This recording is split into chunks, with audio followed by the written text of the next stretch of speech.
all indications suggest maybe this week. The closest thing to a tentative date from Elon Musk was a tweet that stated was just informed that approval to launch should happen in time for a Friday launch.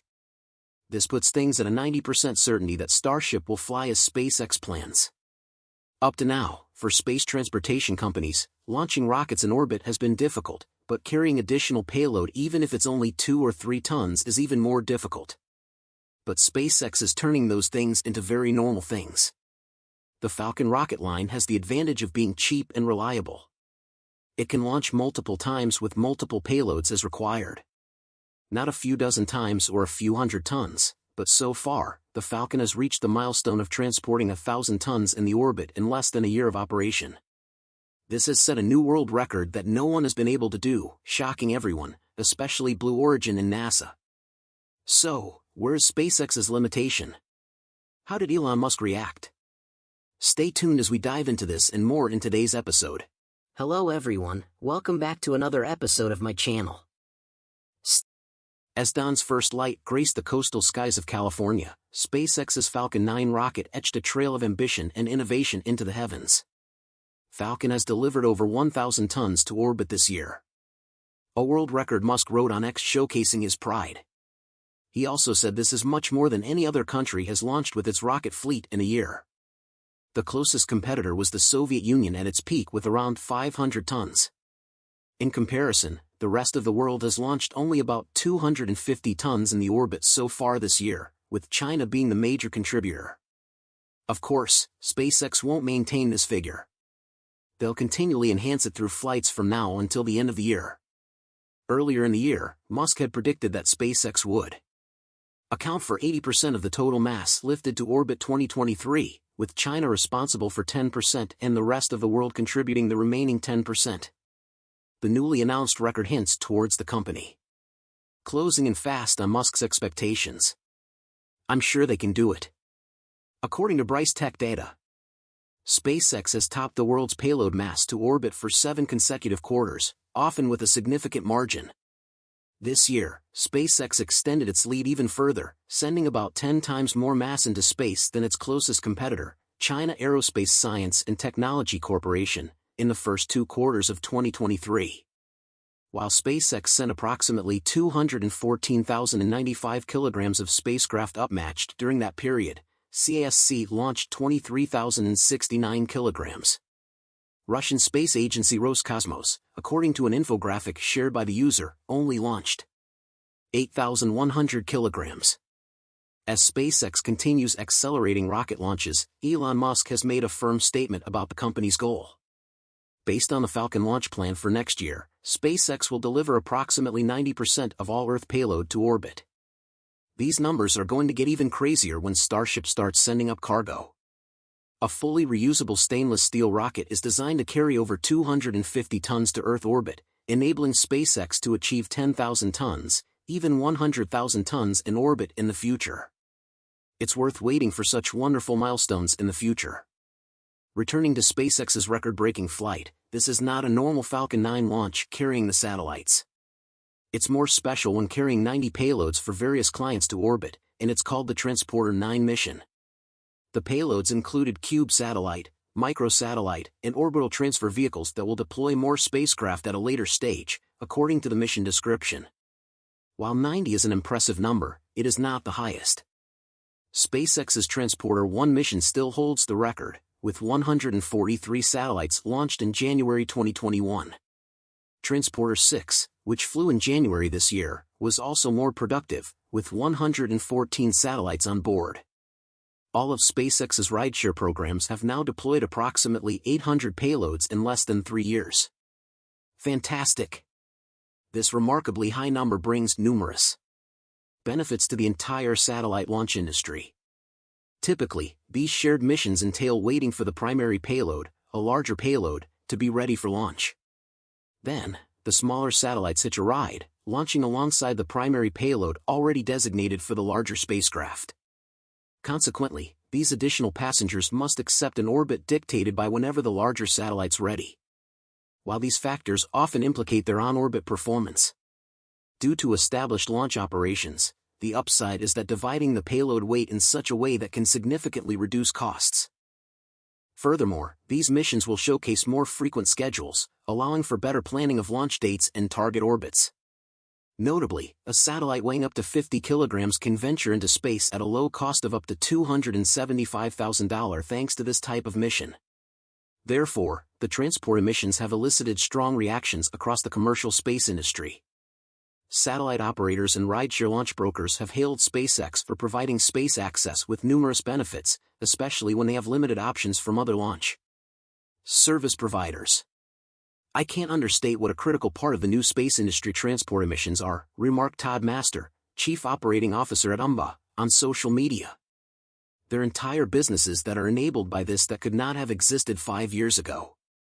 Developers of small launch vehicles have argued transport missions undercut their business models by offering launch services at much lower per kilogram costs than their vehicles. Some have gone so far as to accuse SpaceX of predatory pricing, claiming the company is offering transporter launch services below its costs.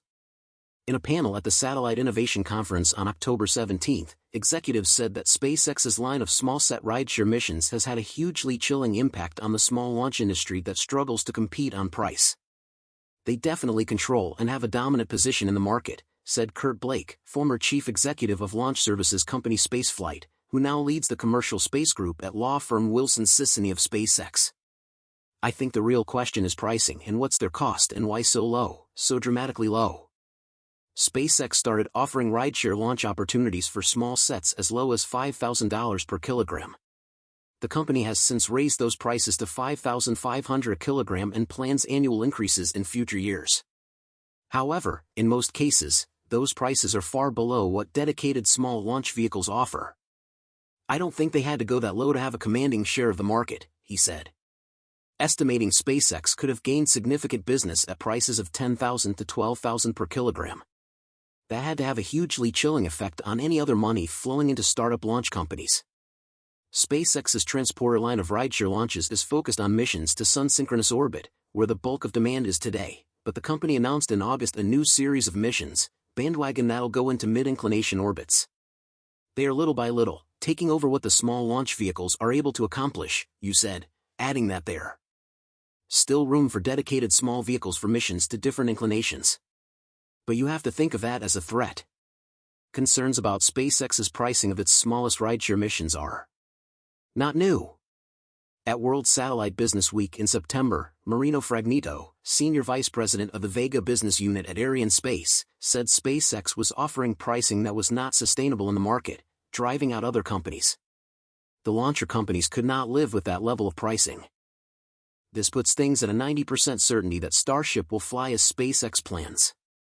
Other clues like space launch activities closure for November 17 or the 18th or even the 19th from 0 hours to 1,400 hours means SpaceX has up to 14 hours each day. But maybe the strongest indication of an impending launch was an email to press and photographers who apply for remote camera setup on Thursday 16 November, 2023. Could they not launch until the 22nd? They cannot launch from the 23rd to the 26th as detailed by the final PA summary. But even this has to be taken with a grain of salt because of still pending regulatory approvals by the Federal Aviation Administration and the U.S. Fish and Wildlife Services. In fact, there is an old adage that says you can't force a grape to ripen, and so it is with Starship. However, to avoid unnecessary things that hinder it, Representative Tony Gonzalez and Representative Vicente Gonzalez, not related, are calling for the Fish and Wildlife Service to conclude its review of the company's plans for a second launch from South Texas. Two South Texas congressmen sent a letter Friday to Agency Director Martha Williams calling for a timely environmental review of the company's launch operations. The United States is currently in a space race with the rest of the world, and the federal government should not hinder public companies as they develop and push the United States to remain a leader in the space exploration realm. The congressman wrote, "It is of the utmost importance that the FWS makes their environmental review decisions sooner rather than later. It's the last regulatory hurdle SpaceX has to clear before the Federal Aviation Administration can issue a new launch license." The letter is the latest sign of growing pressure from SpaceX to return to flight after the FAA grounded Starship in the aftermath of an April 20 flight that revealed serious safety and environmental concerns with its operations. SpaceX has said it's ready to go but is awaiting clearance. Gonzalez, a San Antonio Republican, and Gonzalez, McCollum Democrat, said the regulatory delay greatly impacts SpaceX's operations in South Texas and potentially hurts the region's economy. SpaceX is one of the largest employers in the Rio Grande Valley, employing over 1,700 people, and it's a major economic driver in the area, they wrote. A further delay in the environmental review will continue to harm the small businesses and tourism industry of South Texas. The Fish and Wildlife Service must conclude its consultation under the Endangered Species Act before the FAA will complete its environmental review of the launch license evaluation. The Wildlife Service reinitiated its consultation on October 19, and the agency has up to 135 days to issue an amended biological opinion. Agency spokeswoman Aubrey Vucek said last month. That would take it to early March, but she said the agency did not expect to take the full amount of time. NASA officials have also been chiming in about Starship's return to flight. NASA Administrator Bill Nelson said, "It is essential to us that SpaceX be able to test their rocket. I am given to believe that they are going to get the approval of Fish and Wildlife and therefore the FAA. I don't know the timing, but of course a major delay would be a very considerable concern to NASA." Let me know your thoughts in the comments section down below. Otherwise folks, that's about it for today's episode. Thank you so much for tuning in. And that's all for today's update. If you enjoyed watching and found it useful, please make sure to subscribe to channel and hit the like button. Thanks for watching, and I'll see you in the next one. By the way, are you familiar TalkTalk Philippines app? TalkTalk is a delivery service app designed to connect more people by delivering items door to door. For more information, download the TalkTalk app, here down below.